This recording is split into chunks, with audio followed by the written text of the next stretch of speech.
Maligayang araw mga ka-recap at malugod na pagbalik sa aking channel. Dahil marami sa inyo ang nagustuhan ng kwento ni Jonghyuk ay ipagpatuloy natin. Bumalik na nga sa nakaraan si Jonghyuk bilang estudyante at miyembro pa ng judo team. Ano na kaya ang balak gawin ng ating bida? Dahil nga ikinwento ni Jonghyuk sa coach ang nangyari sa kanya at sa mga bullies, pumunta ang coach nito sa principal's office. Tinanong ng principal si Coach Shin kung ano ang kailangan niya at napabisita ito sa opisina niya. Tinanong ni Coach Shin ang principal kung ano ang sinabi nito sa kanya noong tinanggap niya ito bilang coach ng judo team ng paaralan. Pinaupo si Coach Shin ng isang guro para mapag-usapan ang reklamo nito. Sinabi ni Coach na pananggapwan siya ng principal na wala na itong iisipin kundi ang pagpuproduce lang ng talentadong judo player at focus lang sa training. Wala na daw itong puproblemahing iba. Tinanong ng principal kung may problema daw ba. Nagalit si Coach Shin at sinabing malaki ang problema dahil binigay niya ang best niya para sa mga member ng judo team pero nagka-injury daw ang isa niyang player dahil sinubukan lang naman ito ipagtanggol ang mga batang kinuhaan ng baon ng mga bully. Pinalo nila ito sa ulo at merong 25 tahi sa sugat. Kung ganito lang naman daw ang mangyayari ay lilipat siya ng paaralan at dadalhin niya ang mga judo player niya. Napag-isip ng principal na magaling si Coach Shin sa pag-produce ng mga medalist kaya malaking kawalan kapag umalis ito. Kaya wala magawa ang principal kung hindi ay sumang-ayon sa alok ni Coach Shin na parusahan ang mga bully sa paaralan para hindi na ito makapang biktima pa. Pumasok na si Jonghyuk sa kanyang classroom at mukhang siya ang nauna doon. Kumuha siya ng kwaderno at nagsimulang mag-isip kung paano niya mahahanap ang mga salarin sa pagkamatay ng ina at sarili niya. Habang nag-iisip ay biglang pumasok ang isang babaeng kaklase niya. Ito pala ang babaeng nasa kabilang pader na tinalunan niya habang tumatakas sa mga bullies. Tinawag niya ito at humingi ulit ng paumanhin pero hindi siya nito narinig. Nakikinig pala ito ng music gamit ang Walkman niya. Nasabi ni Jonghyuk na napaka-nostalgic naman, tinawag niya ulit ito pero mas malakas na ang boses niya. Narinig na ito ng babae. Kinamusta siya ng babae at ang sugat niya sa ulo. Sinabi ng babae na tumawag daw ito ng pulis pagkatapos ng insidente kahapon pero hindi naman niya binanggit na pumasok daw ito sa kanilang property. Sinabi ni Jonghyuk na mas okay sana na sinabi niya yun dahil mas magiging matibay ang ebidensya. Habang nag-uusap sila ay pumasok sa loob ang ibang bullies na nakalaban ni Jonghyuk. Sinabi nila na mukhang maayos ang lagay niya. Galit na galit ang mga ito dahil mukhang napatawag sila sa principal's office at nabigyan ng parusa kaya itutuon nila ang galit kay Jonghyuk. Pinatayo nila si Jonghyuk pero tinawanan lang sila nito, mas lalong nagalit ang mga bullies pero biglang tumayo ang ating bida. Sobrang laki niya kumpara sa mga bullies. Natakot ang isang bully at naisip ang umalis na lang pero kapag hinayaan niya lang si Jonghyuk ay mapapahiya siya sa kanilang grupo. Bigla siyang kumuha ng cutter blade. Nang nakita ito ni Jonghyuk ay nasabi niya na hindi na maiiligtas ang lalaki, nang inatake na siya ng bully ay hindi na siya nakapagpigil at biglang sinakal ang kalaban. Nanunood na ang ibang estudyante sa mga nangyayari sa loob. Walang magawa ang bully dahil sa laki ni Jonghyuk at nabitawan na lang ang blade. Mukhang hindi na makahinga ang lalaki at hindi rin makapagpigil si Jonghyuk. Napansin ito ng kaklase niyang babae at pinigilan siya nito. Mukhang natauhan siya at binitiwan ng bully. Dapat daw ay hindi siya gumawa ng makakaaksidente. Pinagsabihan niya ito at sinabing kapag nanguha pa ito ng mga baon ng ibang estudyante ay lagot sila sa kanya. Umalis na ang mga ito na parang asong nakabahag ang mga buntot. Nasabi ni Jonghyuk na bagong buhay pa lang ay komplikado na agad ang mga bagay-bagay. Pagkatapos ng klase ay napansin ni Jonghyuk na masama ang tingin ng guro sa kanya. Kahit may sugat daw ito sa ulo ay di lang man pinansin, siguro daw ay dahil nagreklamo na ang coach niya sa principal. Parang ang tingin ng guro sa kanya ay katulad din sa ibang bullies. Inanunsyo ng guro na magkakaroon sila ng exam bukas pero kinabahan si Jonghyuk. Wala itong nilagay na kahit anong notes dahil puro investigasyon ang kanyang sinusulat at iniisip. Nasa higit 40 na siya at kukuha pa ng exam. Naalala niya na hindi lang sikat ang paaralan nila dahil sa judo, kundi pati na rin sa mga matatalinong estudyante. Nang tumigil siya sa pagjudo noon, ay tumutok siya sa pag-aaral at napansing mas matalino siya kaysa sa iniisip niya. Kahit daw hindi dahil sa special recruitment ay makakapasok pa rin siya sa pagkapulis dahil maipapasa niya ang exam. Kumuha siya ng libro at sinubukan mag-aral. Pero dahil matagal na panahon na nga ay nakalimutan niya ang mga ito. Kaya ang gagawin niya ay titingnan kung ano ang posibleng lalabas sa mga exam para mapaghandaan. Tinanong niya ang kaklaseng nag-aaral kung ano ang mga topics sa exam. Tinanong niya rin kung pwede ba nitong mahiramang notes kahit sa lunch break lang. Pumayag naman ang kaklase niya at parang nasiyahan nang tinawag siya ni Jonghyuk na buddy. Habang lunchtime ay kumakain ang mga estudyante. Hinanap ni Jonghyuk ang kaklase niya pero wala ito sa upuan niya. Tinanong ng babae kung sino ang hinahanap niya. Sinabi ni Jonghyuk na ang lalaking hihiramin niya sana ng notes. Suho pala ang pangalan niya. Sinama daw ito ng mga kainahinalang mga lalaki nang nasa cafeteria sila. Nang marinig ito ni Jonghyuk ay agad siyang tumakbo para hanapin ito at sumama rin ang babae sa paghahanap. Wala ito sa cafeteria kaya umakyat sila sa rooftop, nandoon si Suho at puno ng pasa sa katawan, nakita siya ni Jonghyuk. Humingi ng pasensya si Suho sa kanya dahil hindi daw nito napahiram ng notes. Pero sinabi ni Jonghyuk na siya dapat ang humingi ng tawad dahil sakanya binantong ang galit ng mga bully. Galit na galit si Jonghyuk at hahanapin na sana ang mga bullies kaso ay nakaramdam ito ng gutom. Nagyaya ito na kumain ng dokboki pagkatapos ng eskwela, pagkatapos nga ng klase ay kumain ng 3 at nagkape. Na-miss ni Jonghyuk ang ganitong mga eksena at nasabi na masarap na pala ang kape na galing sa vending machine noon. Masayang nag-uusap ang 3 pero natanong ni Jonghyuk kung okay lang ba si Suho. Siguro ay naghirap ito dahil sa mga bullies. Pero iba na ang sitwasyon niya ngayon. Di na niya papayagan na pakialaman pa siya ng mga bullies. Tinanong ni Suho kung paano. Sinabi ni Jonghyuk na siya na ang bahala. Para daw matigil na ang pambubuli nila ay babaliktarin niya ang sitwasyon. Matandang ito ang gagawa ng paraan. Nagulat naman ang dalawa sa sinabi niya. Pero kailangan niya daw ng kaunting tulong galing kay Suho. Kinabukasan ay maraming tao ang nagbabasa ng dyaryo. Ang iba ang dismayado at iba naman ay sobrang galit. Tinatanong kung baka ang anak nila ay nabiktima din. Papasok sa paaralan si Jonghyuk nang makita niya ang mga media at reporter sa labas ng gate. Nasabi niya na mukhang mabilis na gumagalaw ang mga plano niya. Sinadya niyang magpakita sa media at napansin nga siya ng mga ito. Nakita ang bandage sa ulo niya at tinanong kung dahil ba ito sa mga bullies, gusto daw marinig nito ang kwento tungkol sa mga bullies. Nakilala ito ni Jonghyuk. Ito pala si reporter Park Yoon-hil. Ito pala ang itsura niya noong bata-bata pa siya. Tinanong ni Jonghyuk ang teacher na nagbabantay sa gate kung may problema ba. Masungit na pinaalis ng teacher si Jonghyuk at pinapuntes sa klase nito. Ngumiting umalis si Jonghyuk. Ang hindi alam ng paaralan ay si Jonghyuk ang nag-tip sa media. Bago ang pagsugod ng media sa paaralan ay may pinadalang package si Jonghyuk kay reporter Park Yoon-hil. Laman nito ay isang cassette tape at liham galing sa hindi nagpakilalang tao. Sinasad dito na halos 50 million won ang nakuha ng mga bullies sa mga estudyanteng biktima. Nagulat si reporter Park at ginawa niya agad ito ng scoop. Masyadong malaki ang 50 million won at sa ganitong halaga ay makakabili ka na ng bahay. Hindi na mga bata ang gumagawa ng ganito kundi mga gangster na. Ito pala ay plano lahat ni Jonghyuk. Kilala niya si reporter Park noong unang buhay niya bilang pulis. Nasabi ni Jonghyuk na magaling na reporter pala si Park Yoon-hil kahit bata pa. Sinalubong siya ng isang guro habang papasok sa school building at tinanong kung ano ang binabasa niya. Sinabi niya lang na nagbabasa lang siya ng mga balita tuwing umaga. Kinumpiska ito ng guro at sinabing pumasok na ito sa klase. Pero hindi niya alam ay maraming dalang newspaper si Jonghyuk. Pagdating sa loob ay pinamigay niya ito sa mga estudyante. Tinanong siya ng mga seniors niya kung ano ang ginagawa niya. Sinabi niya na ito ang paraan para mapanagot ang mga bullies. Siya daw ang nag-report nito sa media para malaman ng lahat ang nangyayari sa paaralan.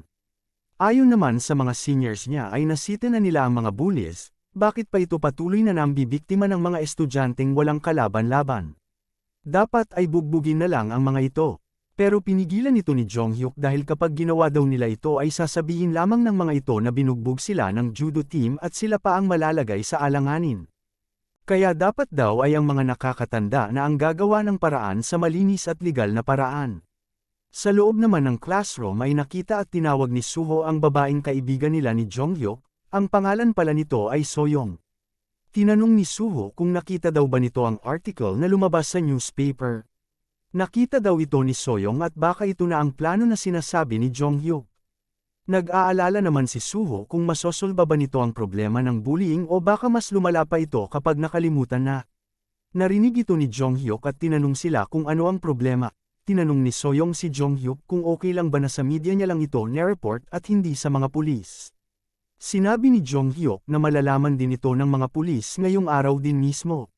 Nasa harap ng newspaper ang kanyang article kaya imposible hindi ito mapansin.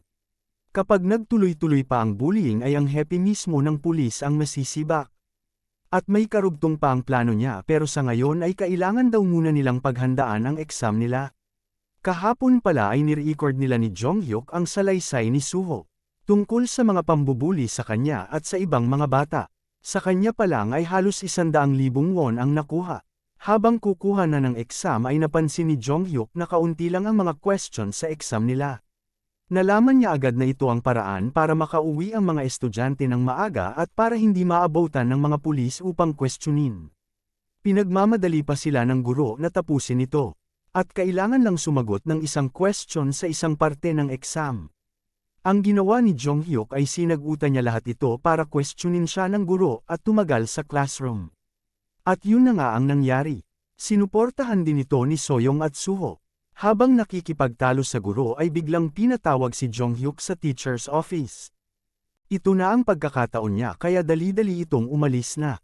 Sa labas ng teacher's office ay marami ng mga magulang ang nagkakagulo at pinapakalma ng isang guro. Ito pala ang mga magulang ng inerereklamong mga bully. Nakita nila si Jonghyuk at nainis sila dito. Galit pa sila kay Jonghyuk dahil hindi sila naniniwala na kaya siyang saktan ng mga anak nila. Sobrang laki daw nito at mukhang kaya nitong patumbahin ang kalabaw. Naiinis na rin si Jonghyuk sa kanila. Bago pa pumasok si Jonghyuk sa opisina ay binalaan siya ng guro na kahit anuman ang itanong sa kanya ng mga pulis ay sabihin lang nito na wala siyang alam. Nagalit si Jonghyuk pero di niya lang pinansin ang guro. Sa isip niya ay paano daw nito natatawag ang sarili na isang guro. Pagpasok niya ay nakita niya ang mga pulis. Mukhang kilala niya ang mga ito. Mula ang mga ito sa Joint Investigations Unit. Masaya daw siya at nakita niyang muli ang mga seniors niya. Binati niya ang mga detectives. Tinanong nang siya ng mga ito kung paano nila nalaman na detective sila. Sinabi ni Jonghyuk na ang tatay niya ay isang detective din. Sabi ng isang pulis na masyado pang bata ang tatay nito para magretiro. Sinagot naman ni Jonghyuk na dating nakadestino ang tatay niya sa West Gangdong pero nagkaroon ng insidente at namatay ito. Humingi ng paumanhin ang mga pulis nang narinig nila ito. Tinanong nila kung ano ang pangalan ng tatay niya. Sinabi nito na ang last name ay Choi at ang first name ay Dachel. Nagulat ang mga pulis sa sinabi ni Jonghyuk. Ito ay si Choi Dachel na tinatawag na The Bandit Chief at dating wrestler. Kilala pala ito ng mga pulis. Tinanong nila kung kumusta naman ang nanay nito. Sinabi naman ni Jonghyuk na maayos naman ito. Sa isip ni Jonghyuk ay mukhang mas mabilis ito matatapos kaysa inaasahan. Tinanong siya ng mga pulis kung alam ba nito kung bakit siya pinatawag. Sinagot naman ni Jonghyuk na siguro ay dahil ito sa sugat sa ulo niya. Nabasa niya raw ang dyaryo kaninang umaga. Napabilib naman ang mga pulis at nasabing anak nga ito ng detective. Sa isip ni Jonghyuk ay detective rin siya noon kaya alam niya ang gagawin. Tinanong niya ang mga pulis kung kailangan daw ba nila ng iba pa pang biktima na makakabigay ng salaysay. Napabilib ulit ang mga pulis dahil alam daw nito ang proseso. Pero biglang sinabi ni Jonghyuk na bago niya ito sabihin ay kailangan niya munang sampahan ng kasong attempted murder at assault and battery by a mob. Pagkasabi pa lang nito ni Jonghyuk ay alam na ng mga pulis na siya ang nag-report sa media. Humingi naman ng paumanhin si Jonghyuk sa kanila dahil hindi daw siya umano sumunod sa due process. Natawa lang ang mga pulis dahil sa simula pa lang alam nila na hindi karaniwan na may media na involved sa away bata. Mukhang natuto nga ito sa tatay niya. Tinanong ng pulis kung ano ba ang gusto nitong gawin nila. Kailangan daw ay tipunin ng mga pulis ang mga bullies sa kanila kukunin ang testimonya ng mga biktima. Ito ay para hindi matakot ang mga biktima lumantad. Sinabi din ni Jonghyuk na ang kaso ay nakakarating na sa mga nakakataas kaya kung masolve nila ito ay magkakaroon din sila ng merit. Nasabi ng detective na mukhang veterano kung mag-isip ang batang ito at alam nito na makikipag-settle si Jong-hyuk sa mga bullies sa malaking halagang pera. Sinabi ni Jong-hyuk na tama lang ito dahil attempted murder ang kaso. Sisingilin niya ng 20 million won ang nanakit sa kanya at 10 million naman para sa mga miyembro ng grupo. Naisulat niya na rin ang mga salaysay ng ibang biktima at pangalan ng mga bully na nanakit sa kanila. Natutuwa talaga ang pulis sa kanya at sinabi na kailangan nitong mag-aral ng mabuti para maging pulis. Aalagaan niya raw ito. Sumang-ayon naman si Jong-hyuk at sinabing pangarap niya talaga ito. Pagkatapos ng pagtatanong kay Jong-hyuk ay napagdesisyonan ng mga pulis na tipunin ang mga bullies at hanapin ang ibang biktima. Pinapasok na rin ng pulis ang mga magulang ng inerereklamo. Pagkapasok pa lang ay galit na ang mga ito, pinagbibintangang sinungaling si Jong-hyuk. Inawat ito ng pulis at pinakalma. Sinabi ng pulis na kumalma ang mga ito dahil kung hindi ay kakain ng pagkaing preso ang mga anak nila. Klarong-klaro na attempted murder ang ginawa ng mga anak nila dahil 25 tahi ang inabot ni Jong-hyuk. Kaya imbis na takutin nila si Jong-hyuk ay dapat magmakaawa sila dito at makipag-areglo habang hindi pa nakakapagsampa ng kaso at kahit papano ay makakatanggap pa sila ng tulong galing sa juvenile law. Tinanong ni Jong-hyuk ang pulis kung magkano ang pwedeng mahinjang pera sa kasong attempted murder at kasabwat sa attempted murder. Sinakiyan naman ng pulis ang drama ni Jong-hyuk at sinabing 25 million sa attempted murder at 15 million sa mga kasabwat. Nagulat ang mga magulang, hindi sila makapaniwala. Sinabi ni Jong-hyuk na kapag walang pera ay walang areglong mangyayari at ituturing ng korte ang mga suspect na mga adult kapag tumapak na ito sa tamang edad. Maaaring makatanggap ang mga ito ng mahabang sintensya depende sa nagawa ng mga ito. At agad namang muli sinakiyan ng pulis. Hindi makapaniwala ang mga magulang kay sinabi ni Jong-hyuk na huwag sana siyang tingnan ng ganyan. Magbibigay daw siya ng discount dahil marami pang biktima ang hindi nagsasaad ng halagang hinihingi nila. Tinanong ng mga magulang kung ano ang ibig sabihin ng iba pang biktima. Sinabi ni Jong-hyuk kung hindi ba nila binasa ang balita. Mayroong 40 na estudyante na biktima ng mga bully. Nawala ng lakas ang mga magulang, hindi sila makapaniwala. Kaya pag-isipan daw nila itong mabuti. Lumabas na si Jong-hyuk at nakasalubong sa labas ang mga bully. Nakikinig pala ang mga ito sa pinag-uusapan sa loob. Pinagbantaan sila ng ating bida at sinabing nakakainis na makita niya ang mga ito kaya baka hindi na sila magkita or hindi kaya ay mahihirapan ang mga ito na makalabas kaya hindi na silang magkikitang muli. Nakita ni Jong-hyuk na kinukunan ng salaysay si Suho. Masaya ito dahil sa wakas ay nagkaroon na ito ng lakas ng loob. Pagsapit ng hapon ay natapos na rin ang investigasyon at areglo. Sinundo ng nanay niya si Jong-hyuk dahil sa inaakala nitong naaksidente ulit ang anak niya. Nagkausap at nagkamustahan ang pulis at nanay niya. Ang pera daw ay ipapadala na lang sa account nito. Sinabi ng pulis na ibang klase ang anak niya at gusto niya itong kunin bilang pulis. Umuwi na ang mag-ina at maghahanda ng hapunan. Sinabi niya sa nanay niya na naka-rank 15th siya sa exam. Sa isip ng ina ay natutuwa ito dahil lumalaki ng maayos ang anak niya.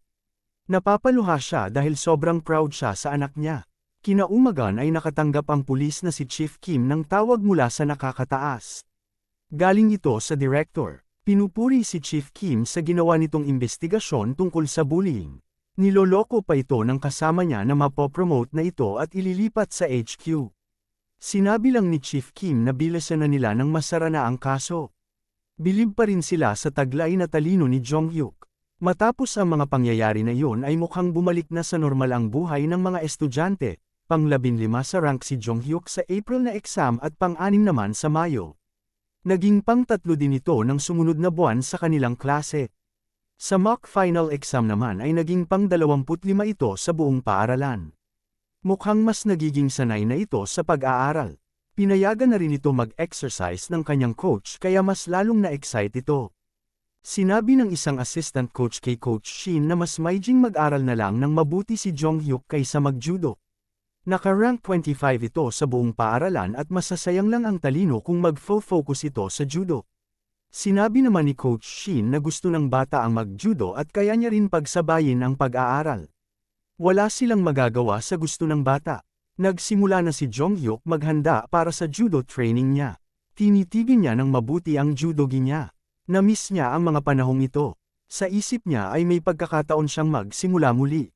Bumalik siya sa 17 taon gulang kung saan ang katawan niya ay nasa perpektong kalagayan pa. Kailangan niya lang mag-ensayo ng mabuti para lumakas. Pagkatapos ng exercise ay nagsimula na silang mag-collar sparring. Kapares ni Jonghyuk ang isa niyang senior. Ang senior na ito ay mukhang naiinis sa kanya dahil nayayabangan siya kay Jonghyuk. Sa isip nito ay ilalagay niya si Jonghyuk sa lugar niya sa pamamagitan ng sparring na ito.